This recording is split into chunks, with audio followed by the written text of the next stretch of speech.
కొన్ని సినిమాలు మనుషులు చేస్తారు, కొన్ని సినిమాలు దేవతలు చేయించుకుంటారు. అనుక్షణం రాజమౌళి గుండెల మీద హనుమ ఉన్నాడు.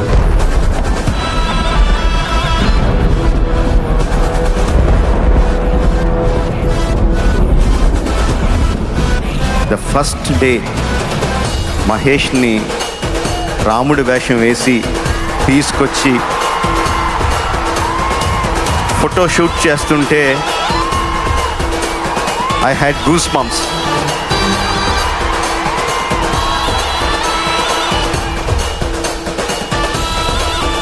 రాముడంటే సామాన్యమైన వీరుడు అనుకుంటున్నావు.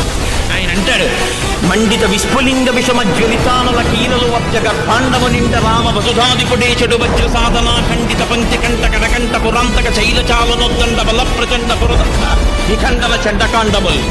రామచంద్రమూర్తి వచ్చి తన బంగారు కోదండాన్ని నిలబెట్టి అక్షయబాణ తూణీరములలోంచి బాణములు తీసి వింటినారికి తండించి విడిచిపెడితే కళ్ళు చలమనేటటువంటి మెరుపులతో లంకాపట్టణపు ఆకాశాన్నంతటినీ కమ్మేసి రాక్షస సంహారం చేస్తున్నప్పుడు నీకు దిగ్గన్నవాడెవరు ఉన్నాడు, నిన్నెవ్వడు ఆదుకోలేడు. రామచంద్రమూర్తి యొక్క పరాక్రమం అంటే అటువంటిది.